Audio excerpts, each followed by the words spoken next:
Hey guys, Beth here, owner of Homegrown Fitness. Thank you so much for tuning in on another video blog. And today I am here with Matt Wood. I will let him introduce himself, but first I wanted to highlight how I'm in or why I'm interviewing him and why we're here at Small Town Fitness. So I met Matt here at Small Town Fitness. He had a relationship with my brother and my brother knew him, but then I met him here when he was coming to Small Town Fitness. And the relationships that you develop when you are at a gym or in a fitness center can go beyond just a relationship here within the gym. Like you can talk about more like on a friendship level, learning about their life, learning about their stories and the journey of how they got to where they are now. It's phenomenal. That's why I think I love what I do as a fitness professional. And when I'm working with clients and individuals, it's you learn all about their life and their story and how they've overcome so many different obstacles and barriers, because we face so many different barriers in life and obstacles, and the strength that we develop from overcoming those, it's amazing. And each individual is inspirational to me, and how can I take their strength and utilize that in my own life as well. So I'm going to let Matt kind of take it away and talk about kind of like his journey. And we're going to just have like an open conversation here like we usually do. I do have my notebook because I have like notes in here about my own personal journey. And I do have my phone as well because I wanted to make sure we really highlighted so much stuff about some of the stuff that Matt and I have talked about your self-worth, about just a relationship and figuring out your passion and your purpose, because that's a huge journey in itself. So go ahead, Matt. All right. Well, yep. My name is Matt Wood. I grew up in Surrey, very small town. I graduated in 2010. When I was 21, I joined the military. I got married and I had a daughter. She's 9 years old now. Part of my journey is it really starts from being a child, like most people do, right? Trying to figure out really how to fit in.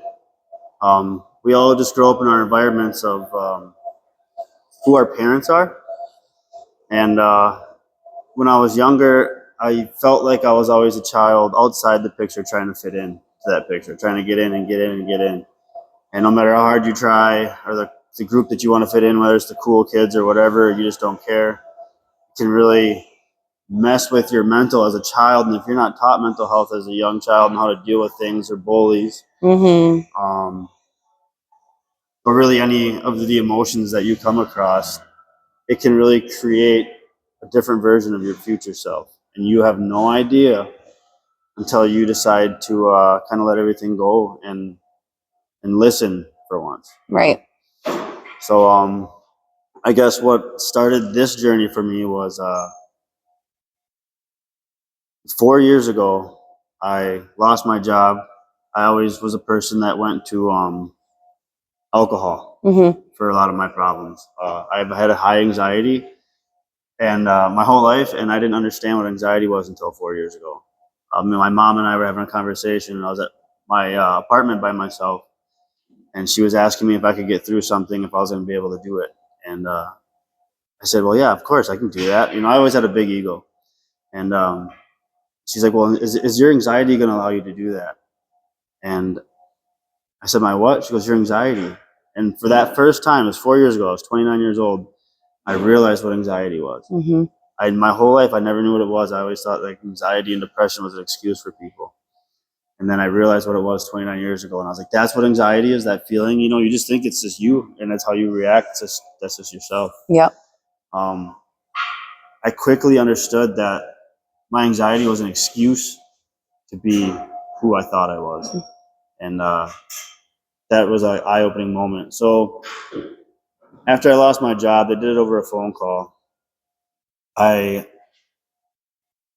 lost myself. Like, it was just like I felt completely lost. I didn't want to be where I was. I didn't want to be in the apartment I was. Didn't want to be alone. Nothing. And it all was just crashing down on me. It was like truly falling to my rock bottom at 100 miles an hour. I laid on my kitchen floor for hours. And for the first time in my life, I had no thought. I had no feeling, no emotion. I had nothing. I just lay there and I seen a ceiling. I couldn't even think about what happened. I couldn't think about what was next. It was just all gone. And the first thing that came to my mind after a few hours of sitting there was just like, I don't even know what to do. Like, I don't even want to be here anymore. I don't want nothing to do with this. Like, I don't have anybody. I don't have anything. And I don't know who to be. I don't know how to fit in, right? Mm-hmm. And this voice that's been in my head for a lot of my life, which is, I think, in everybody's head, that you think is just yourself. Mm-hmm. It's like that first initial thought of that, those things that you should do, and you're like, nah, I'm not going to do that. When I said I don't have anybody, this voice tells me that you don't have anybody to tell you what you can and cannot do. You're free to do what you want to do. And it came with the comprehension of understanding that meant it in the most pure way. Not just, yeah, go do what you want. Go terrorize anything. It was all those dreams and those aspirations that you have, everything that nobody else could hear or understand that you wanted to do. Now's your chance to go do those things. And I kind of like, it shook me a little bit in a good way. And then I was like, but I don't have anything, like I had a mattress on my living room floor. I had a kitchen table, and I had a TV on a coffee table. And this voice responds with, you don't have anything to build around. You have no obstacles. You have nothing in your way. So build your foundation. And that, again, was like, what was that? I understood it differently. Mm-hmm. And then the final one was, but I don't know who to be. And this is the most powerful thing I ever felt. And this voice goes, be the man you think you are. And I've been telling people this since this happened. It was such a powerful moment. Right. It like put this spark in me, and I stood up with a smile on my face because I understood that me being misunderstood for so long, more of who I am today is who I thought I was for all those years. And in that moment when I heard be the man you think you are, I realized that I was big time into my ego, and my consistent actions in my everyday life painted a different picture to society, to people, to civilization than who I thought I was. And I think that happens to a lot of people. Mm-hmm. When you're constantly in your head about who you are, what's going on, or how people see you and this and that, like you're not being in the moment. Right. You're not doing the right things. You're not just simply doing the right things for you, which in the end create a better you for everybody else in your life. Mm-hmm. So if you just say that you're a people pleaser and you do these things for other people all the time, you're just hurting yourself. Right. So that was a big realization for me. It was just understanding, like, when he said, be the man you think you are, I sprung up with a whole different look on life. It's just so fast. It was like being reborn with new eyes to see and new ears to hear. Mm-hmm. And a lot of that goes to my little brother. Helped me a lot with that, because he told me one day, and I had ups and downs of just being so mad and pissed off at the world to being sad as you could possibly be. And he asked me if I wanted to feel like that. And I looked at him and I was like, no, why? And I responded with such, no, why would I want to feel like that? Why would you even ask me that? And that's just kind of a crappy way to respond. And he's just like, well, then don't. I'm like, yeah, don't, because it's not that easy. He goes, it's not easy, but it's simple. He's like, if you want to be happy, you need to feel happy, and quit allowing the things around you to affect the way you want to feel. Yeah. And when he said that to me, it was like a hit upside the head. I was like, whoa, I've never heard something like that before. It hit me so different. And I understood when I thought about it, because I told him, I got to walk away and think about that, because that was just kind of crazy. And I realized that all my life, I have let everything around me, whether trying to fit in, affect who I was. So I was never being who I was. Trying to be inside the picture, like what picture are you trying to be a part of? Right. And mental health is such a huge thing.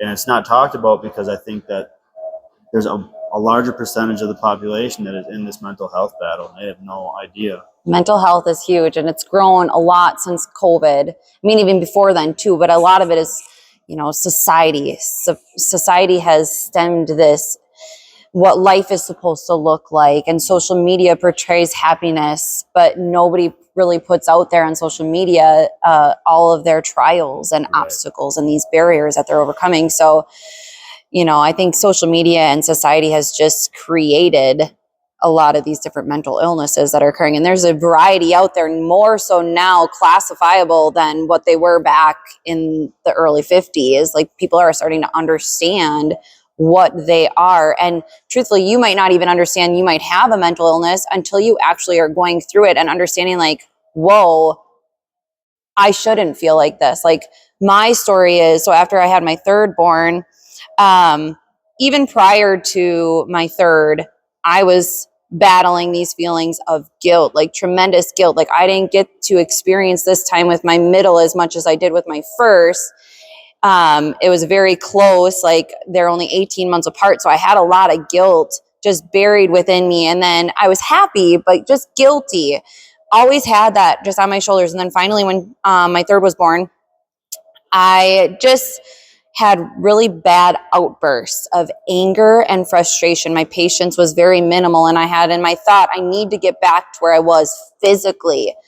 I didn't even think about my emotions. As a fitness professional, I'm like, oh my God, I need to portray myself on social media that I am an amazing fitness person where I can get my body back into however it was. But I just remember it was like the 3-month mark or maybe 6-month mark. And I just kept saying like, these are my hormones, it's just my hormones. I'm imbalanced. This is a normal feeling. But I just remember my husband taking my girls outside. It was around my birthday in February. And all I could think of is, oh, I wish I was doing that. I wish I was the one bringing them outside. And I mean, I said that right to him when he came into the house. I said to him, I was like, oh, I wish I could do that. Like very like, not really aggressive, but kind of just like snotty because I was frustrated at the point. Like I've been stuck inside all day long. I haven't gotten really any fresh air because all of them needed me all day long. So I was burnt out. But then I was like, you know what? Like I've never felt this way before. Something was not right with me. And the more that I talked about it and expressed it, it's like, oh, these were symptoms of postpartum depression. Like I felt unworthy. I felt like just, I wasn't capable of doing it all. And I didn't need to do it all. Right. I mean, it takes a team of people, a family, a community to help raise your children. And you have to know who your community is in order to raise your children. But why did I put this high expectation on myself to get back to where I was physically right after childbirth and think I could handle all 3 kids? Because I was able to do it with 2, but 3 is a lot different. And if you're able to do that, kudos to you. But for me, it was a little harder. Plus I was trying to manage a business on top of it, trying to manage a household. So there was just a lot on my plate where all these emotions I just kept getting frustrated. And if I would take a step forward, I would take 3 steps back. And I always felt like I was just getting beat down. And I just remember another time I was sitting in my car and the kids were screaming nonstop. And I had this expectation of bringing them somewhere. We were going to have fun. We were going to get out of the house. It was wintertime. And I was just like depleted energy, emotion. Like I had no feeling. Like you express it. It's like you just kind of go numb and you're just in like this dark cloud. And when you're in this dark cloud, you are constantly just like swimming, trying to see the light. And if you see that little bit of light, it's like you want to hang on to it.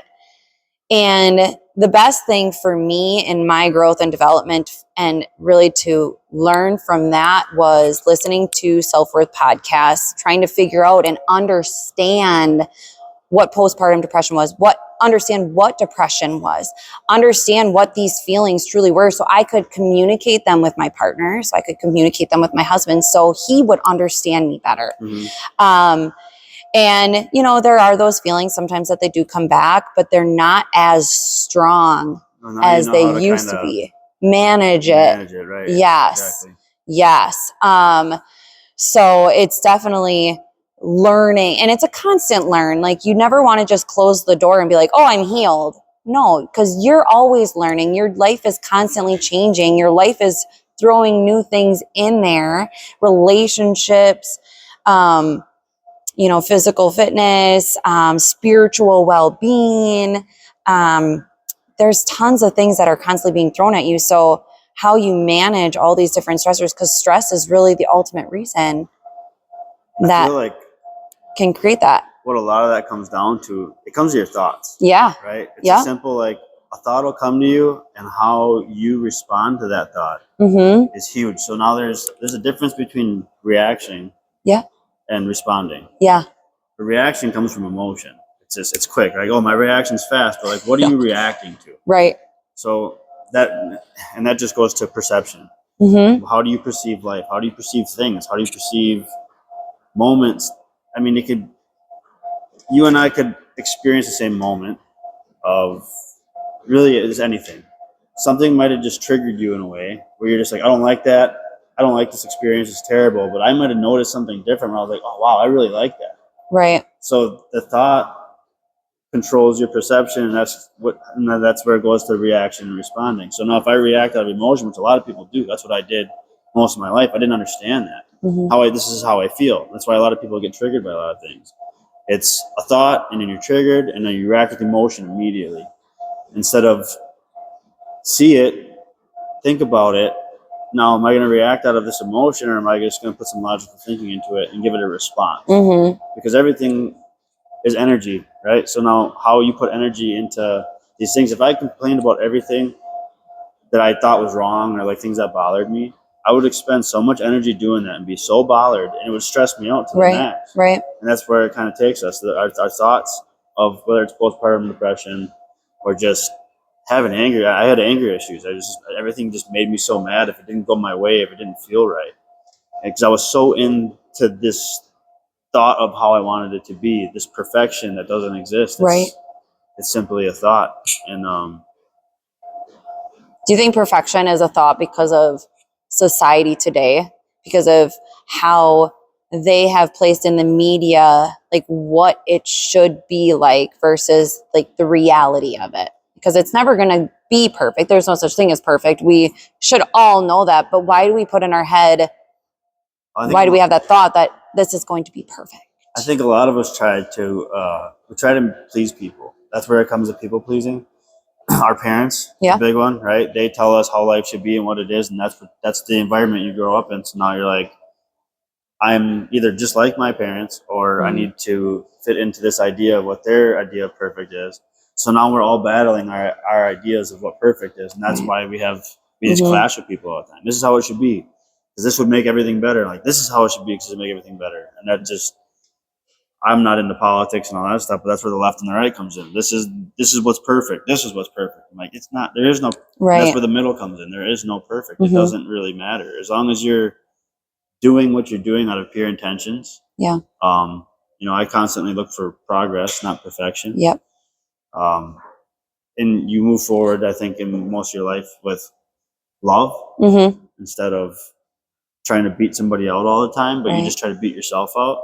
And that's where it comes self-worth and self-love is I'm competing with myself, not anybody else. If I can always compare myself to others or try to beat them, it's just never going to happen. You're going to be in this constant battle your whole life. I was listening in on a podcast this morning, and you mentioned love and kindness, and this stuck with me probably because I'm a female, but it was with Simone. I can't remember his last Simon Simek. Oh, I think that was his name. I will find it and I'll share this podcast with you. But it was talking about, being a good friend, talking about all the values of it. And we are really shaped, and our morals are created at a young life, like you said, from our parents being brought up in that way. But then they'll change over time as we grow and learn. But then talking about love, like he said, like women have a better understanding of what a friendship and kindness and love is really supposed to be. So they make great CEOs and leaders. In my thought, I was like, okay, depending on the circumstances that they're in. But I was like, yes, that is true. Women do have more of that caregiving background, and they share that kindness and loving passion, where men are more about, I need to read the books. I need to see the fine detail. I need to see the statistics, the science behind it, before I can say, oh yeah, this business is going to thrive on love and affection. Not love and affection, like love and kindness. But that just shows, like, in a relationship, you got to have that openness of love and kindness and share vulnerability. And that's why I think men have a lot of hard times being vulnerable, because we're supposed to be hard, tough, strong men all the time. Be big and strong, take the hit. I mean, that is a thing. It is talked about more now than ever, that men's mental health, it does matter. But that's again how we're raised, and it's obviously constantly changing, but generation by generation, everything's just changing dramatically. Right. Yeah. But that moment of me laying on the floor and and not feeling that anymore was the most vulnerable I've ever been, because I just wanted to figure it out. I'm so sick of feeling so bad all the time and not fitting in or not figuring it out, being misunderstood. So this moment of vulnerability is when I just like gave everything away, maybe not intentionally. All those thoughts and emotions that created me to be who I was were gone. So that allowed me to, all that noise in my head, it was so gone that I could hear now. I could finally hear somebody else trying to speak to me. It's like, are you done trying to think about all this stuff? You're just gonna let it happen now? You're gonna hear me out? And that's the moment where I found God, and I'll give that praise to God every day, because without that, like, that's literally what changed my life. And I wasn't a great person in my past, and a lot of people know that. But after I made these big changes, and it was noticeable, I started, people that judged me very hard in my past would reach out to me and ask me how I did that, because now they're going through things. They're like, I would talk about anxiety and depression, and now they're going through these hard times, and it's like, what did you do? How did you do this? And it really comes down to self-love and the understanding to like treat this person that you are, and it's really like almost your inner child, to unlearn a bunch of things that your parents taught you. Life isn't just what you think it is. It's so much more and beyond that. So be open to new experiences and opportunities. Right. So like me as a man, that was a big thing. It's just like, oh, I'm a man. This is how it is. That's what I thought a man was supposed to be, I guess, in a sense. Right. But being vulnerable is what opened up the self-love. That's what opened up the kindness and being able to respect people more and understand those things. Just being vulnerable is huge. Yeah, self-love is a big one, I think, for a lot of people. Not really giving themselves kindness. We're really hard on ourselves. Us as humans, we are the most biggest critic. Yes, we're our biggest critic, and really understanding like self-love. So when I was going through my journey of really healing emotionally, I used the quote like grit over grace, because I read it quite a bit, and in some of my podcasts they would say that. And it's like, yes, in order for me to grow and become a better person, I have to be gritty about it, but I also have to give my grace in the season of life that I'm in. Like, I can't be looking at some of these individuals who are traveling all over the globe. Do they have kids? Who knows? What is their career like? Who knows? How were they born? Where were they born? Who helped them get to where they are? It's like everybody is in a different season of life. Everybody has a different like development. So like really understanding what is self-love to you and how can you be better about it? Are you talking kind to yourself? Are you moving your body in a healing way? Or are you just constantly throwing stressors at it? Are you like eating foods that are high quality? Because if you're just going to continue to eat junk all the time, you're going to feel like junk. If you don't, because then you're not going to have the self-confidence in yourself and the self-esteem, which is completely different than self-worth. Like self-esteem grows based on all of the confidence that you create due to self-love and being kind in that moment. If you agree with that? I do, absolutely. Being in the moment is my favorite thing. So the business that I'm starting is Here I Am. Yeah. And that's exactly what that is about. Being here in the moment. That's where we talk about phones and social media and all these things. So now, again, that piggybacks off of perception. I use my social media for my posting, and like my reels, if I watch them, they're all motivational reels. It's all about being better, and it's these things. It's not watching other people dance and live their lives and do these things. I don't want to see that. I don't care. If I were to scroll my Facebook, I would see 85% of these people complaining about their lives, about their doctors telling them that their numbers are off and this and that. And you're just like, well, look at the life you're living. Right. It's behaviors or choices. The truth isn't always pretty. Yeah. It doesn't feel good. But if it doesn't feel good, it's because you're probably doing something wrong, and it's okay to be vulnerable and accept that fact and take accountability for yourself in your everyday actions. Now that's, again, what I had to do with my past. I had to take accountability for my everyday actions and what I was doing and the image I was painting to society of myself. Yeah. It didn't change until I changed. You can't expect change without change. It doesn't happen by chance. It happens by choice. I like that you say you acknowledged. We have to, like you said, you have to acknowledge what you've been through in order to grow. You have to also give yourself, I'm not thinking grace. You also have to forgive. So in order for yourself to be released from that burden of your previous life, I'm going to say, Yep. you have to forgive yourself. Will you forget it? Absolutely not. But you have to be able to move forward. And if in order for you to move forward, you have to forgive it. Right. So like, was I angry and frustrated and guilty being, pregnant? Not really. Or I wasn't angry or upset that I was pregnant. We always wanted a third born. But in that moment in time of me trying to grow my business, it was not the right timing, but God has a different plan. That's right. God has a plan for all of us, and his timing was for us to have our third right away. So I had to forgive that. I had to forgive myself because I thought it was my fault. Like, this is my fault. I'm doing this to myself. But in all reality, no, it's just another stepping stone moving forward into the person he wants me to become. Right. And, maybe he wanted me to experience this because I work with people all day long. So I can share this journey with other individuals and I can connect with them on a deeper level, because if my clients are experiencing something like this, I can share what's worked for me. Mm-hmm. And, I'm in that season of life where I don't work out 5 days out of the week. Right. I move my body intentionally 7 days out of the week, Mm-hmm. and I 2 to 3 days out of the week, maybe 4 if I can get that extra in. I will, intentionally move, exercise, lift heavier loads. But there are days where I'm just like, no, like, I'm going to be present. I'm going to be with my kids. And yes, I think it's great if you involve your kids during physical activity and exercise. But my kids are young, and our exercise is going to be running and playing outside or doing an obstacle course in the house, or I'll bring them here to Small Town Fitness and I'll set up an obstacle course. So doing things fun and engaging for them, it's going to make them want to do it more as they get older. That's right.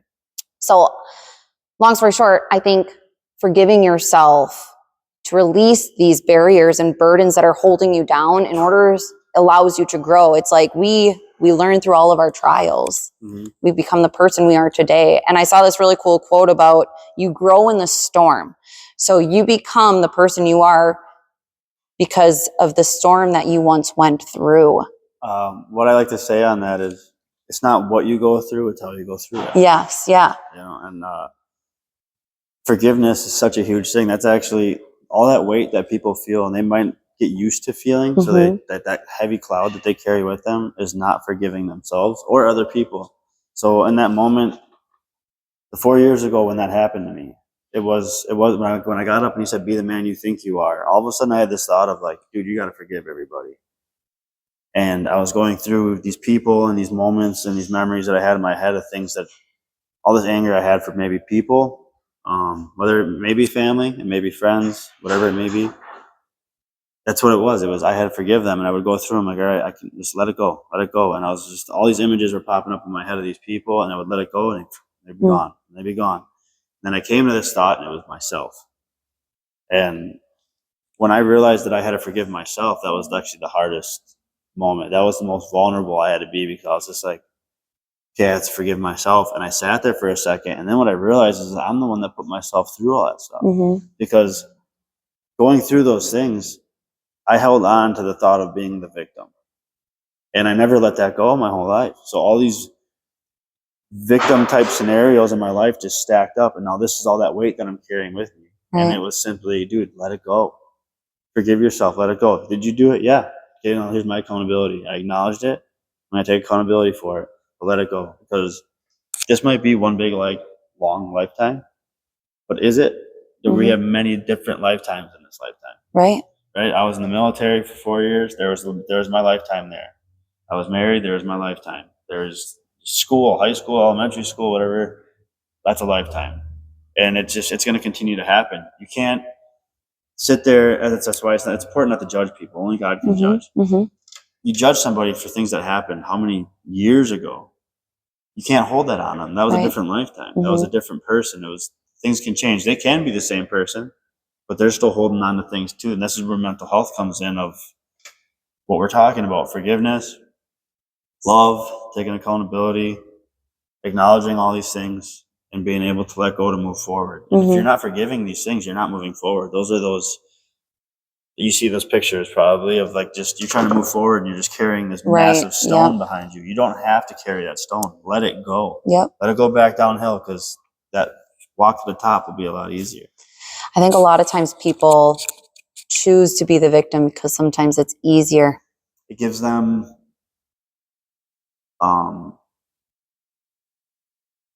attention. Yeah.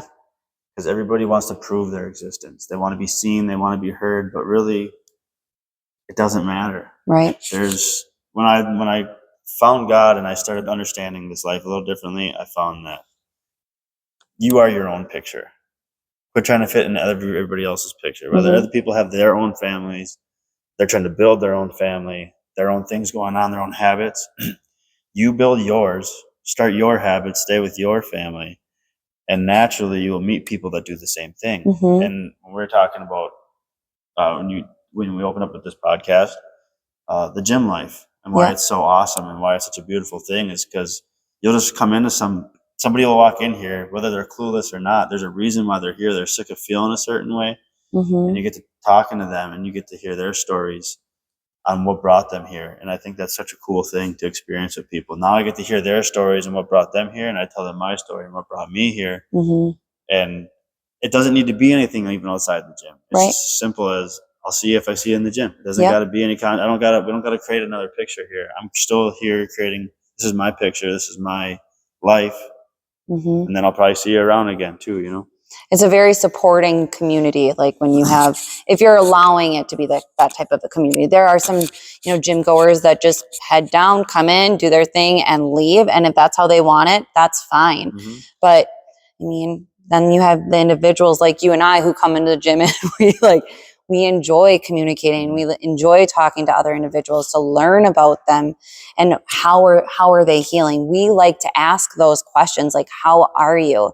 Like, we're blessed to be able to have somebody open up to us with something that's burdening them and holding them down to help them be released. Yeah, how can I help you let that go? Yes. And how can we, direct, do you need assistance somewhere else? Like we can give them a different path. Like, hey, I know this individual here. I know this individual here, because it's a community. It's a team of people that do healing. And that's all forms, from gut health to physical health to emotional well-being to financial to spiritual. There are different professionals in that realm of wellness that we can direct and guide you to. Because for me, I am trying to build that community and that support team. So yeah, I think it's like people try to hang on, be a victim and hold all their burdens within, but just open up, find that person to release it to. Like I'm blessed because I found my person at a very young age. So my parents divorced when I was like 13, 14, right around my 14th birthday, which was my golden birthday. I was in 7th grade and I struggled. I mean, you wouldn't think I struggled because I'm from a hick town at a very young age. You partied and you went out, had a lot of fun, but I felt like that was my fault. I felt I did something wrong. And both my parents, they never said it was our fault, but it's just like, what did we do as kids that affected that? And imagine how many kids today whose parents are going through a divorce and they're battling that same feeling, that same emotion, because kids they sense all of that. And so going through that, so I married my husband, he's my high school sweetheart, and I always said this to my grandma, because my grandma's also my person. She's my favorite. She's always been there for me since day one. But she always would ask me, she's like, are you in love? Like, are you communicating? Are you having fun? Those were her top 3 things. Like when I first started dating Adam, like constant, every time I'd walk in the door, are you still in love? Are you guys communicating? Are you having fun? Make sure you communicate. And then Adam would come in and she would ask him a bunch of questions. But I always say, Adam healed me. Did we go through our battles? Absolutely. You're going. But we're going to, right? Every relationship is going to go through your battles. But as long as you can communicate them with them, about them, and be open and honest with them, that's important. And I was always that person where, I'm feeling something, I can't talk about it. I'm just going to hold it in, and I'm just going to get really grumpy, and I'm going to hold a grudge type thing. But But like, I'm lucky because I found my person at a younger age. So when I was like 14, 15, I found him, and he was kind of like my healer. I like to say, like, God placed him in my life for a reason at a very young age. And, you know, to this day, he's still my big support person. I mean, I have a really strong relationship with both of my parents and my step parents. I do have a strong relationship with them, but it's because I've learned to forgive what has happened, acknowledged what has happened, and I can now move forward. Can you be vulnerable enough to be wrong? Right.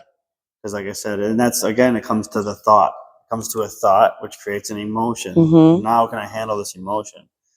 How do you, if something bothers me in a relationship and I react out of emotion, I'm screaming and yelling, what does it do? It does nothing. It's only going to get worse. You're creating this nasty energy, and a lot of these things in this life, it's a reflection, right? If you go about things in a positive way, and I can do this, I can do anything, I'll learn it, I can learn it.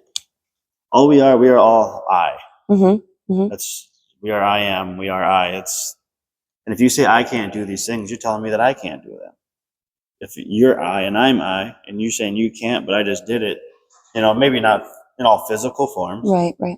but mentally, you're like learning a job or doing these things. You can do them, you just don't want to. People that want to work out or say that they can't, I just can't do those things. You can, you just don't want to. You just won't. There's a complete, you're not willing, opposite difference. So even like in a relationship, if I'm bothered by something and this just bothers me, and then you just have a conversation about it, and then they explain themselves, but they can see your perspective. Explain your perspective, your thought process on it. Don't just, this bothers me, this is what it is, I'm not going through this, or whatever it may be, instead of like, hey, this bothers me because ABC. And then they go, well, it just was meant like this. I'm like, okay, well, it's just, you know, whatever, blah, blah. Explain your perspectives to each other, and then find that middle ground of like, all right, well, what can I do? Because I don't want to make this worse for you. And then what can I do to be able to maybe help control my thoughts through this thought process of what bothered me so much. I think that's huge in relationships. Instead of the screaming, which we had a lot of yelling in our household as kids. My parents also divorced when I was 14. But it was almost a relief, because it was such a heavy energy in the house that when they divorced, it was just kind of like, whew, no more of that, you know? Right. Splitting up the kids is always hard. My big brother was out of the house already, so it was just my little brother and I. And he stayed with my mom, and I went with my dad. But I got to move into town, which for me, I wanted to be in town. I was in a lot of sports and stuff too, so I could just walk to school and hang around, like just be around my friends around town and stuff like that too. So I actually enjoyed that aspect of it. It might have created weird relationship between my parents and stuff too. You know, with this parent talks about this parent, that parent talks about this one. And you're just, no matter what, like, you can't get me to think any different about my dad. You can't get me to think any different about my mom. They're my parents. I love them regardless. Any outside voices that come in and try to tell, like, you know, your parents this and that, like, don't tell me. You don't know. I grew up with them. I live with them every day. They raised me. I know why they are who they are, because that's why I am who I am, or who I was. You know? Yeah, that does. I feel like that's a common thing when parents are going through a divorce. Like, the kids hear the brunt of all of the comments and the judgments that are made. And it's almost like, depending on how young the kids are, you know, the kids are going to believe it to a certain extent, until they get of age where they're like, no, I now see what was happening. I now understand it. And I am to terms with how it all went about. Like, that person who was making those judgments and those comments, they no longer serve you. They didn't serve you. They weren't supporting you. So, well, maybe even like, so you say with you and your husband, and how he's helped you and saved you, and you guys' conversations or arguments probably aren't so much arguments so much anymore. But now, our parents were people before they were just our parents. They both came from their different directions of life. And maybe if they had that same kind of argument that you and your husband had, one of them reacted differently than you and your husband had acted, which created it to be a lot worse. It could have worked out. It could have been different, but God's got a plan for everybody. So it wasn't meant to work out certain ways. And that's also something, you know, as you grow older and you become a parent and you go through those experiences, you start to realize that this is what my parents are going through. Like, they are people just as you are. They were their own people. Even if you don't know who they used to be before they got married and they were just your parent, you don't have to know those things. You just got to let things be, and you accept them. You love them unconditionally because they've been a part of your life the whole time. Unconditional love is also a huge, huge factor in life of loving. Who you choose to love unconditionally in your life is massively, but that does mean under any condition. You can't just hate them 1 second and then choose to love them again through another moment just because it may affect you in a positive or negative manner. Yeah. And I think, really what's hard about that is, like you said, you can't love them 1 minute and love the next. Then you're getting into you're opening that can of worms for individuals who are going through a relationship that are battling that back and forth where I want to say kind of a narcissist, they say something really positive. They love you up front, but then you've been with them for a certain amount of time and now it's complete opposite. And how do you get away from that? Because 1 minute they love you and are passionate with you, and then the next minute they want nothing to do with you. I feel like that goes into moments because that's again mental health, thoughts and emotions. You love them when things are good, things get hard, and then you get scared. Maybe. Yeah.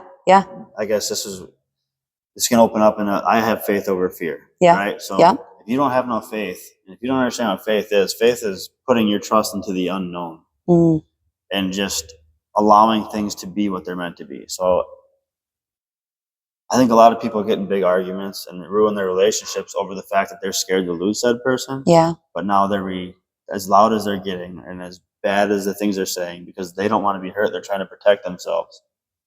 And that's what's pushing this other person away. And that is huge. Again, having faith into it, having that thought, that negative thought, and sitting with that thought for a second and not reacting out of emotion, but a logical response. And just be like, you know what? Even if it is what I think it could be, and it makes me feel that bad way, I have faith into a higher purpose, what I'm going through, and it'll always work out no matter what, because I'm always right where I need to be.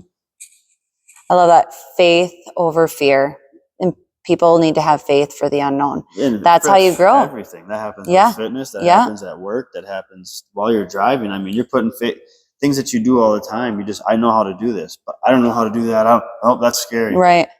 There you go. Faith over fear. Everything's scary. Relationships are scary. Yeah. I was single for 4 years, and you get into a relationship. Oh man, now I got to have somebody that I could possibly lose. I'm not losing my family unless it's to death or something, which we don't want. But there's faith into that. Yeah. And then, so you got to bring somebody else into your life to grow a family with. That's a love that you're choosing to have. That's an unconditional love that you're choosing to have. And if you're going to go into that, you have to go into that relationship with faith. That no matter what happens, I'm doing this because I want this to happen. Why am I doing this? Because I want this. Yeah. So when things get hard, I'm here because I want to be here. Right. They're here because they want to be here. Yeah. They don't have to be here. Neither do I. We're here because we want to. And that's where you find that solid ground. Yeah. When somebody is battling those dark thoughts, suicidal thoughts, that feeling of, I don't want to be here. I don't need to be here. Nobody needs me here. That's scary because that person does have people that want them here. What would be something that you would, if they're feeling this but haven't opened up yet and they're listening in, what is something that you would tell them? Or guide them? Well, I know. So for me, when I was going through that, my family was trying to help me, as we all do. We all try to help that person. Yeah. You are there for them, and you have no control over their choices or their thoughts. You can't see inside their head. Right. I think a lot of us search for love outside of what we already have because we all want more than what we already have, right? So again, my brother said something to me once, and I was just, anxiety was kicking in. You try to control it, even if you know better. Those are still them dark thoughts, those demons coming in, and you're trying to kick it out. And he just looked at me one day and he goes, "The love that you're looking for, it's already here." And as much as that gave me chills. it was in one ear and out the other, and my feelings were stronger than what he said in a sense. But he said it, and part of it stuck in the back of my head. And after I had my little moment of just that high anxiety, and I finally got a moment of calming down, I sat on that. I thought I was like, man, he said this, and that it really is all here. Like, I have my nieces, I have my nephew, I have my daughter, I have love. Like, what am I doing? And I don't think if you're not doing enough things in your life and you're not progressively doing something, whether it's your job or like you're not putting your focus into something, or you're simply not being in the moment of what's in front of you and what you're doing, and you're sitting in your head, that's when that high anxiety and those negative thoughts come. So now, personally, what I do, if I ever have negative thoughts, and it could be from the relationship you're in. Right. What if this happens? What if that happens? I shake it. You got to shake it. You're like, nope, that's not me. That's not, this is a thought. That's why another reason why I believe in God. And like when people talk about the devil, how the devil shows up in your life, whether it's a thought, whether it's a drug, whether it's alcohol, it could be fast food, it could be any of these things. Whatever you make that devil be in your life and your thoughts, he's going to show up no matter what. It doesn't matter. If you expect your life to be perfect, you expect it to be good all the time, if you're chasing that, you're going to be chasing your entire life. There's nothing to chase. It's simply just make the best out of everything that you have while you have it in the moments that you have. That's what helped me in my thoughts, my negative thoughts that I've had in my life, are those thoughts of suicide or just not wanting to be here. It's reminding yourself of what you're grateful for. Yeah, it comes in, it's dark. Put your mind on something else that gets rid of that thought. It's again, not that easy. No. But it is simple. Yeah. It's as simple as changing your thoughts and clouding your mind with something else other than this negativity. It's not saying that thought won't come back again, but you don't have to deal with it right now. You don't have to think about this. Do something that keeps your mind occupied, to keep your mind off of that. And if you keep doing those things consistently, eventually those thoughts do dwindle down and go away. And then better things come, because now you're trying to do better things. I have negative thoughts, now I'm trying to do better things. So now you're going to attract better things in your life because you're getting rid of those negative thoughts. If you sit in this nasty cloud, actually, a really cool way that I like to explain this to people, if you look up at the sky, right, and you see all these clouds passing, if you hold on to this one cloud, say a thought in your head, it's a thought. These clouds represent thoughts. And what is that thought? And you hold on to this and it's negative. Now all these other clouds are stacking up into this one cloud. Now this cloud's getting bigger because these ones can't continue to go through your head. Now this cloud's getting heavy and it's getting dark. When it rains, it pours. So now you're creating this big thunderstorm in your head. And until you let go of that thought and allow the clouds to continue to circle through, it's gonna get dark, and it's gonna be scary. You know, that's when the lightning and the thunder really strike. Yeah. I think I've been really working with my clients on journaling, and journaling is difficult for some, but it's not necessarily that I say they have to write it down in a journal. It's more so like at the end of your day, when you're laying in bed, I want you to think of like the top 5 positive things that happened to your day, to you today. Like, what are you grateful for? Like, just as simple as, I got to sit down with my daughter and read a book tonight without any commotion. Like, that felt good to me. I was able to cook a home cooked meal. I got outside for lunch today and went for a walk. I was able to sit by a window today and drink coffee and listen to a podcast. It's like little things like that. When you really start to be grateful for what you can do versus dwell on the things you can't do, it's also going to start shifting your mindset into more of a positive outlook, because so many people do look at the glass half empty, where, look at it, or half full, whatever that saying is. Is it half full? I don't know. Whatever it is. It's one of those two. But like, if you start looking at life at more of a positive way, I think, and it's hard, but practice makes progress. And the more that you do it, the better the outcomes. And then you won't, like you said, have as many negative thoughts. Will they be there? Will they arise every now and then? Absolutely. In the midst of high stress, high commotion, you're going to feel this anxiety rise, and you're going to probably respond in a way you shouldn't have. That's normal human behavior. It's how you can control it. Learning to control it is, I think, the hardest thing in understanding it. Yeah, and it's progress, not perfection. You don't have to be perfect. There's no perfect way to respond to anything other than stepping back from the moment. I learned how to become an observer more in my life than I am in these moments. Like I said, trying to be a part of the picture. If something would happen, even at work, and everyone's high energy, and this all makes me mad. All these things. I will let these 5 people say these things, whether they're negative or what it may be, and I'll take a step back and I'll watch them. And you watch how irritated and negative they are of allowing this one thing that ain't going perfectly right at work, how it affects them. So when I sit back and I observe these things and I watch them, I'm just like, man, it's crazy. It's not a big deal. This is what it is, and now we got to deal with it. It is what it is. So it's a great saying because it is what it is. I think a lot of people also stress over things they cannot change. It's out of their control. It's out of their control, and they bury it deep into their guts, where they'll open up and they'll talk about it, and it's like, why dwell on this? Why are we even talking about it? These are things out of our control. The only thing that we can do is, for instance, the election that just happened. A lot of people had their own opinions. The only thing that we could do was vote. And leave it at that. And accept it. Whatever direction it goes, accept what happens. Know you've done your part and the best that you could do it. You weren't needing to persuade anybody. Yes, you could voice your opinion and leave it at that. You can't get angry. You can't, just have a nice, kind conversation, I think, with people. Listen to people. Don't just be heard. Listen.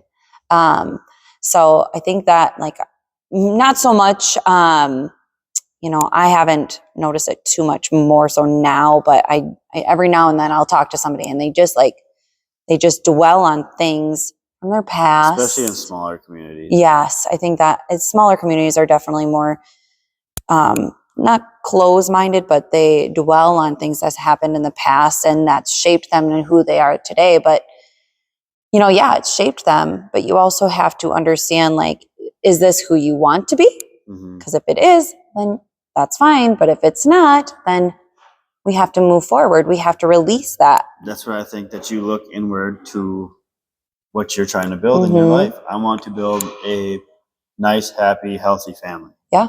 So the election happens. I look. It happens. All right. Now I'm back to what I'm doing every day. I still have to go to work every day regardless. Nothing's just going to come easy. I'm going to go to work. I'm going to provide, support my family. I'm going to come home and make sure you guys all mentally good. How was today? Today was it crazy? I tell my girlfriend those things we help each other prepare for the shadows. When we're home, this is home. This is bright. This is heaven. We're creating our heaven here on earth, right? I don't want you to come home and deal with the same shit you've been dealing with at work all day. That's not what it's about. How was your day? This and that, blah, blah. Express some things, talk about it. I'll express my day, talk about it. All right, what are we doing? Are we going to sit here and continue to be in this nasty cloud and talk about work and the things that bother us? Or what's next? Let's be progressive today. Let's be productive. And we want to clean the house a little bit. Do we just need to relax? Do we just need to have an off day, an off night? Should we just sit here and binge watch movies, TV? It's okay to do those things. You don't always have to go either, So it is finding a healthy balance for your mental health, your physical health. That's one thing that I love about the season that I'm in currently is, we don't have the need to go out. And honestly, I look forward to our Friday nights and Saturday nights because we just sit down, we watch movies, we binge watch some Netflix series. It's usually Adam picking the series and then I'm the one in his ear what's happening next? And he's just watch. But it's just sitting down, relaxing and just being present with each other. I'm here with you. And just recently we were watching Avatar and I love I see you when they say that in that movie because it's true. If you're with somebody that you truly care about, and this is family, you see them, you are really trying to be there with them and understand them. And it's a really good saying. You can see when they're when they're not here. Yes. Yeah. You can look into them and see if they're bothered, if they're distracted. And you're just like, hey. Yeah. And then they'll look at you and be like, it's okay. Everything's good. You good? Yeah. They don't know I'm fine. Like, there's obviously something going on because you're not here. Right. I can see when your soul is here and you're present and we're just doing what we're doing. And like, it's, like you said, it's an that's why energy. family knows each other. But that's why nobody else's opinions or words matter to me personally. Yep. And I'm glad that I can provide those thoughts for like my family and stuff too. Whether it's my mom or brother, or my dad, whatever, and there's this and that, all this stuff happening. It's like, but like, what are you doing now, man? We're just hanging out. We're here, so let's make the most out of this moment to create better memories for your future. Like, don't worry about all that other stuff. Right. It's not a big deal, but you can see when they're just everywhere, and a lot of people are like that all the time. They're never in the moment because they haven't learned it yet. And that comes from a deep awareness. I was going to say a deep awareness and really taking that step back. Like, I battle ADD, like my attention is all over, and I've never gotten diagnosed with it, but like I am like a squirrel, and I'm going to be like, I'm going to have like 10 tabs open. I'm going to try to multitask. But I have taught myself how to be present in the time that I'm currently in, how to embrace it, how to live it fully. Because when I was going through that journey of, postpartum, it's like, I always thought of, oh, it should be like this. Oh, this is what it used to be like. I never really embraced. Should be like, why should it be like? Right. Yeah. So it's like, do I remember that time frame? Yes. And I loved it, but I didn't embrace it fully after my third. And now because I'm more vocal about it, it's like, I can embrace it. And that was a moment in my life where I struggled mentally, and I still have that little fluctuation, not as strongly as I used to.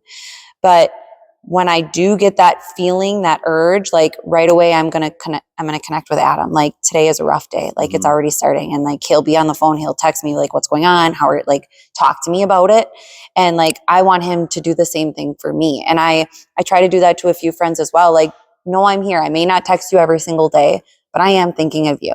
Like, I understand the season of life that you're currently in. I know you're busy. I get that. You don't need to respond, but no, I'm here thinking of you. Yep. And I wish everybody like a life full of happiness and joy. And I do know, like, we all just have those barriers that are going to hold us down. And I just want to be able to help them all. Yeah, I feel like,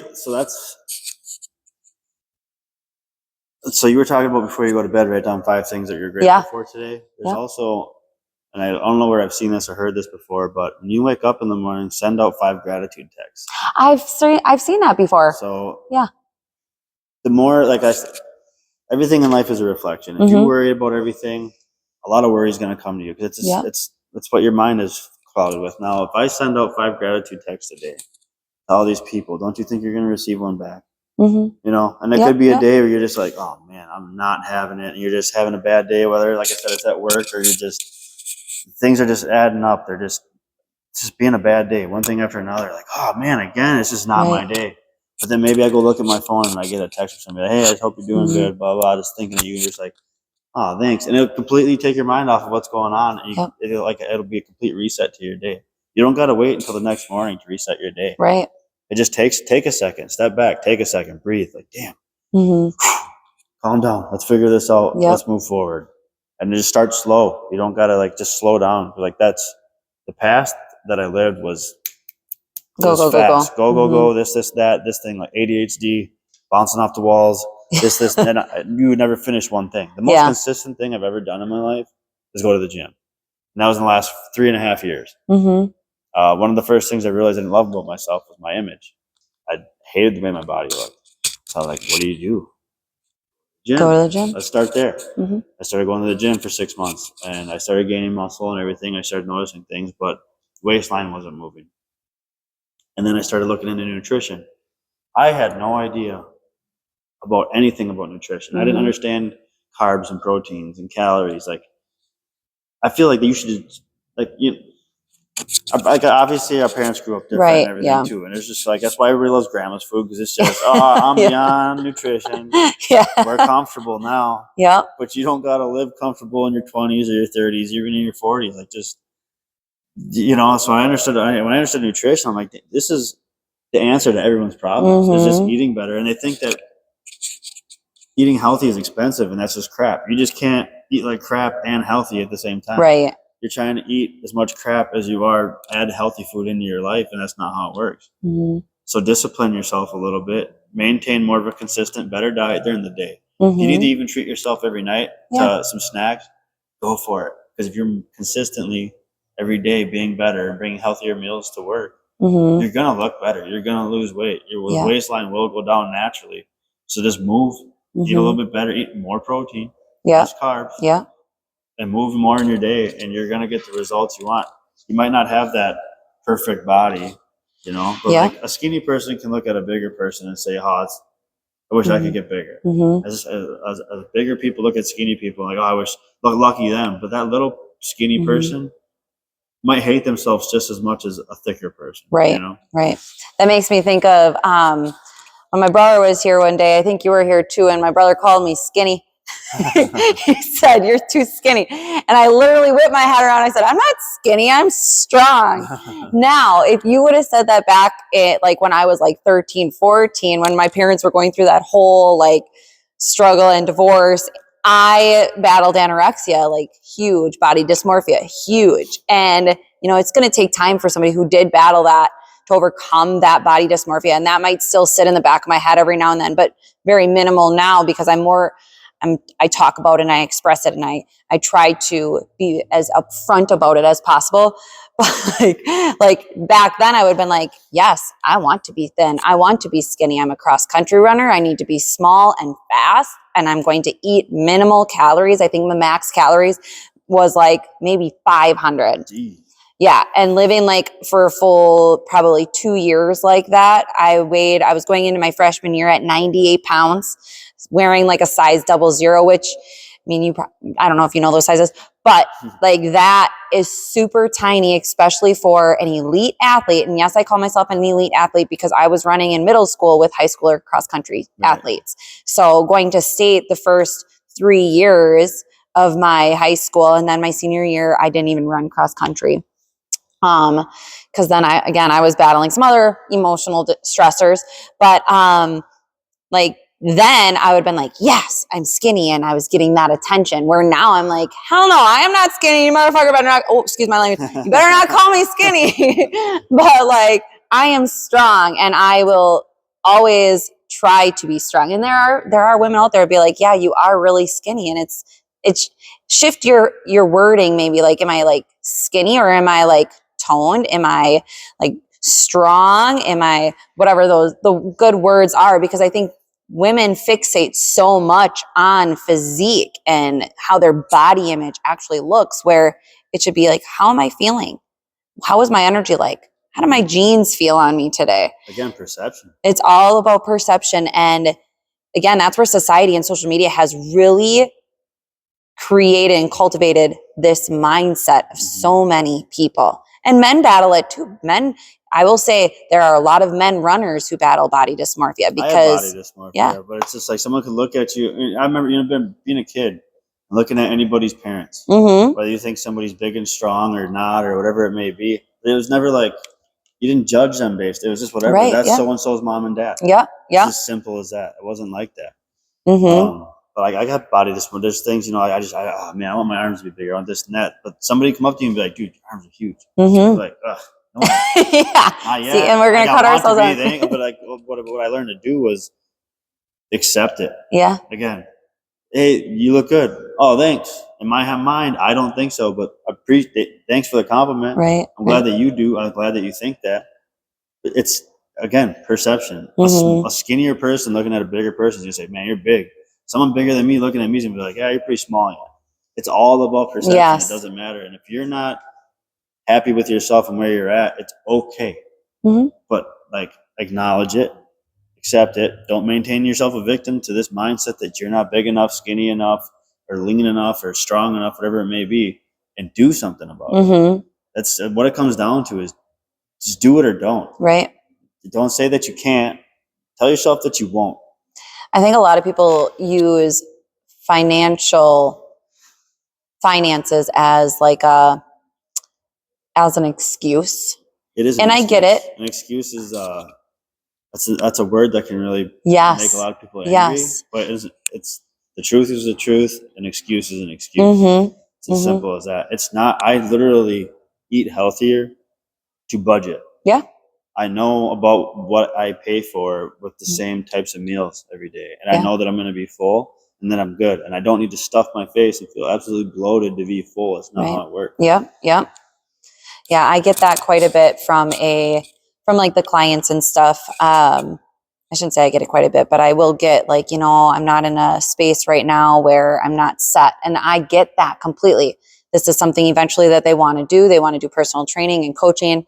They're currently not set financially. And I totally get that. So what I would do is give them a few simple tools to start implementing. Yep. That's why I started this YouTube channel, is because like, hey, start here. And then if you want to take it that next further when you're able, bring it here. Nutritionally, I hate when people say healthy food is more expensive. Is it a little more expensive? Yes, but think of how much money you're saving when you are cooking at home versus going out for dinner. If you go for dinner, a plate of steak, T-bone steak or ribeye, I would prefer the ribeye, with a little baby baked potato and like a little thing of steamed vegetables is going to cost you anywhere from like $35 to maybe $55, where you can cook that at home. A steak from the Piggly Wiggly here in the Falls is maybe like $20, and they're like a decent sized steak. And then potatoes are like dirt cheap. Right. So you can do, and potatoes are good. They're a good start. They offer you electrolytes. Like they have more potassium than a banana. So you have to really think quality. If you want to feel better, it starts with your physical health and your nutritional health. And then mental health will start to develop after you start implementing these things in. Again, can't and won't. Yeah. It's I can't eat the same food every day. You won't eat the same food every day. It's not that you can't, it's that you won't. Yeah. Chicken, rice, and broccoli is something that a lot of people in the fitness world do. But you don't have to just do that. Like I said, higher protein. There's so many different proteins in this world that you can intake. But there's so many different ways to make chicken. You don't got to be perfect. Like I said, you're not just eating bland chicken. You're not just throwing it in there, eating it, everything bland. I put soy sauce on my rice and I season up my chicken nice. Yeah. And I'm not, like I said, lean and mean, and I'm not doing the things to be lean and mean. I still snack at night. I still snack on weekends. I still have cheat days, cheat meals, or if I just don't feel like making a bunch of food, today I'm just going to go get Quick Trip at lunch. Yeah. I still do those things. Yeah. And if I was as disciplined, my little brother is a perfect example of that. He's a very disciplined person. He eats 2 to 3 times as much as I do, but he sticks to whole foods, higher protein, whole foods, food from the earth. No sugar intake. He doesn't snack on chips. He doesn't do those things. Like I said, he eats so much more than I do. If you eat a lot of whole foods and you use that food for something, you'll look a certain way. Yeah. You can't really get fat on eating whole foods and moving. Right. My sister is big on whole foods. She is completely vegan and she looks great. She's phenomenal. She's a nurse, an ER nurse, and she designates 30 minutes to 40 minutes a day for herself for physical exercise. If it's a YouTube video or she can get to the gym, she eats and prepares and plans her meals throughout the whole week. She makes 1 big salad on Sundays or 2 big salads, and she'll just eat that all week long. And it's filled with so much goodness. Like anytime we have a family thing going on, like she brings a salad, and I usually will bring like a salad dish as well. But like her salads are so flavorful because it's a different type of flavor. Like I do make my dressings from home, but I do mine completely different than hers. So it's really neat to, when you do bring like people together who have different food, not sensitivities, but like different like mindsets on food. Like taste, like different qualities, different thoughts. Like it's really unique. Like we can go to our family function and I just love sitting down and just conversing with my whole family about food and fitness and healing and movement. And also we're a big hunting family, so we talk about hunting a lot. And like venison is a really nice lean meat. And I am blessed, like my husband and I both are hunters, so we can eat that all year round. Is it an expensive meat to have made? Yes, But unless you do it at home, make your own hamburger and stuff, that's great. We just go to Hillcrest Meats and get it processed there. But it's just, I just love having these in-depth conversations. And like my mom, I think I got a lot of my cooking skills from my mom. My dad is a big cook too, actually. Like, we're a big foodie family. My mom and my dad, we love food. My dad actually called me this morning and asked if I wanted to go out for breakfast. He's like, I know you love breakfast. Let's go. And I was like, I can't today. But like, we're just like a big foodie family, and we eat large volumes. So like you said, if you're eating a lot of whole foods, you can eat a lot of it, and it's not going to be as calorie dense as something like a cheeseburger and French fries. Right. And that's why I think I love cooking and I love being in the kitchen, is because I grew up and that's where both my parents were half the time. We were in the kitchen, we were talking, we were socializing there. It wasn't always in front of the TV. And then we would get outside, we would go for bike rides. And my mom, she's kind of like my person I call for like a lot of advice to, spiritual guiding. She really has a lot of insight on helping redirect and shift my mind. Yep. Because she's been through a lot of emotional distress too, and like my dad as well. But so yeah, it's just, I love food. I love food. I can sit here and have another podcast on food because food is healing. Food is healing. My mom's always been good at grabbing whatever we had in the cabinet, or anywhere, and just whipping up some really good food. And I do that now, quite often. And like anytime I make some really good food, I tell my brother about it. Like, we're foodies too. You know? Anywhere I go, I'm like, oh my God, I gotta remember this. Write that down. And like if I whip up something good and I throw a bunch of things together, and it's like I could call Josh, hey, you gotta try this. And actually, one of my new favorite things right now is, I've seen this on a guy's TikTok. It's like Higher Up Wellness. He does toast and he butters it and he puts cottage cheese on it and he puts honey on the cottage cheese and he puts an egg on top of that. It's so good. Okay. It's ridiculously good. It's got protein, plenty of protein on it. I'll eat 4, 5, 6 eggs in this. Yeah. It's a lot of egg. Yeah, I love eggs. Even when I was a kid, and like, your parents were like, you want 1 egg or 2? I'm like, I want 4. Like, they're just little eggs. They're just little eggs. They don't fill you up. I don't understand. So now, like, I make a lot of. I used to go through a dozen eggs a day. Oh wow! For a while, like when I first started working out, I love eggs. I don't get sick of them. If there's one food I could take with me every day for the rest of my life, it would be egg. Oh really? Yeah. Mine would be sandwiches. I love sandwiches. Sandwiches in general. Yeah. Well, it would have to be a unique sandwich every day, like something different every day. Like today, I made an egg sprout, egg Brussels sprout, or not Brussels sprout, little alfalfa sprouts, arugula, guacamole, and ham. That's my sandwich. I also do like beets sometimes on my sandwich, grilled stuffed, like a stuffed grilled cheese. I love sandwiches. There's so much goodness that you can throw in a sandwich. Did you know that today is National Peanut Butter Day? Okay. Did not know that. So somebody on the radio today said that they like peanut butter with a hot dog and pickle. That's different. Very. So on the way I was driving off my kids today, I was like talking to the kids about, oh, well, this is something that we should experiment with tonight for National Peanut Butter Day for dinner. I was like, and Donley goes, you should make Dad try the peanut butter and pickle. I heard about peanut butter and pickle sandwiches. Yeah. I love both of those things. I don't know if I love them together. They were saying like there's some restaurants that put peanut butter like on cheeseburgers and bacon. I would try that. I've had like a pancake with bacon and peanut butter on my pancake. I always put peanut butter on my pancake. I know. Like, why wouldn't you? It's so good. It is good. So you talk about your brother quite a bit and your relationship with them and how it grew from like the start of when your parents really got a divorce, right? Yeah. Or were you kind of always close with them growing up? We were always pretty close. So I'm the middle child. Mm-hmm. And I've noticed things that affected me from, again, perspective, how my big brother was to me and how it made me feel. So I didn't want to maybe make my little brother feel that way. So it would just be different. And I pride a lot of relationships in my family. Family to me it's strong. Mm-hmm. It should be unbreakable, for the most part.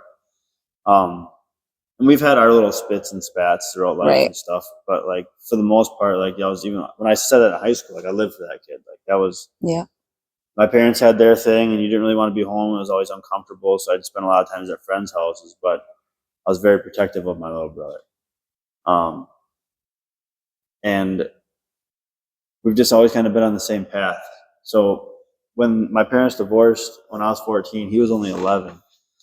And my dad was just a workaholic. He worked a lot. So he didn't spend too much time with my little brother. Me and him were always close. I was in a lot of sports. He came to a lot of my, like almost all my sporting events, which is awesome. Me and my dad.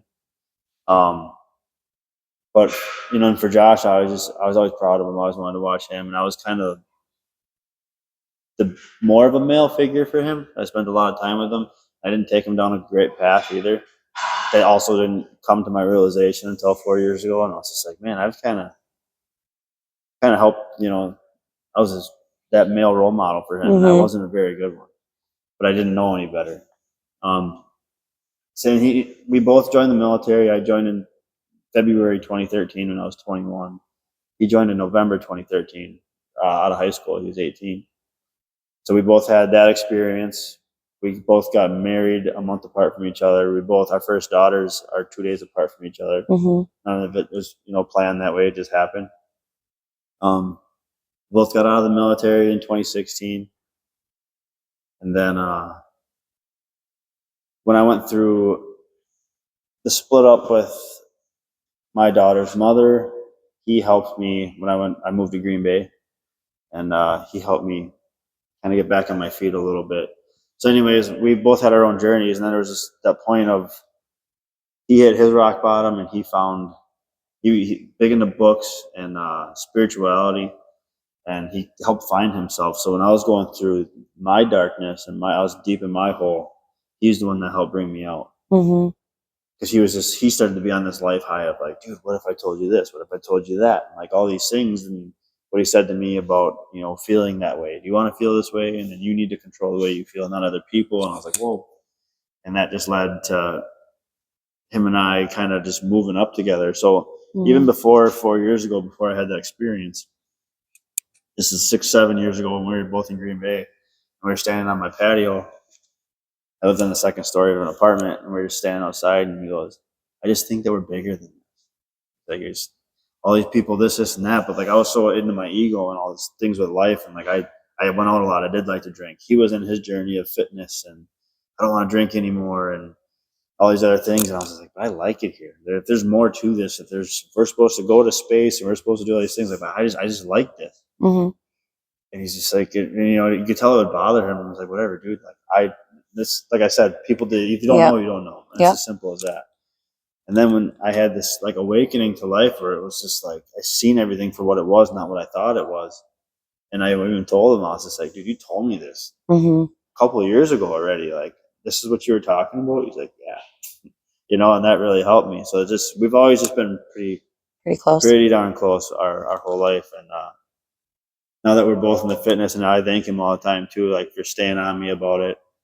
It got annoying for a while when I didn't want anything to do with it. And he would try to wake you up early and stuff, slam coverage a little loud. And then he realized, because if it was just making me mad, and he's like, why are you doing this? He's just like, I realize it's for me. It's not for you. Yada, yada. I'm like, yeah, dude, I'm good. Like, trying to change me? Right. But then there's that thought. Are you triggered? I'm triggered. You're trying to change me? What are you doing? I'm your brother. You should love me anyways.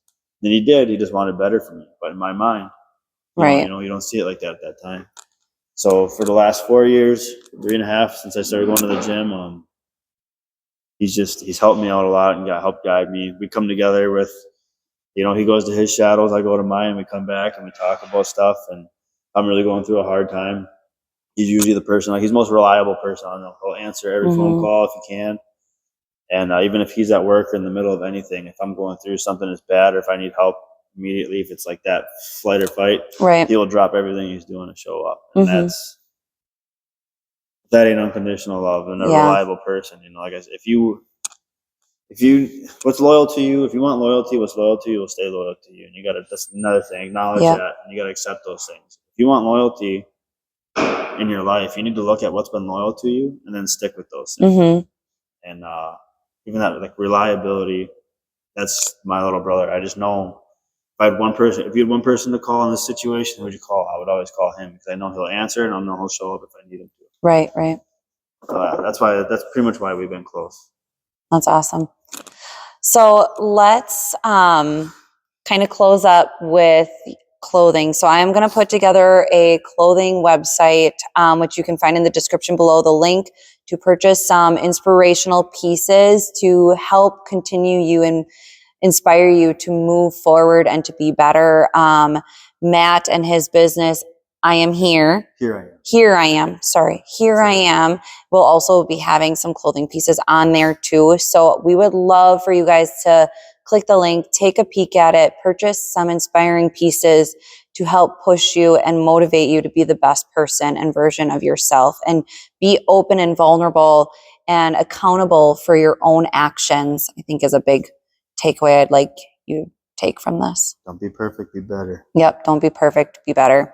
If you have any questions at all, please feel free to reach out to me via email, Facebook, Instagram, wherever. You can also reach Matt. I will send his information in the description below. Facebook, Instagram, TikTok. I'm also on TikTok. Or you can send me an email as well. But otherwise, thank you so much for joining us, you guys, and we hope you have a great day.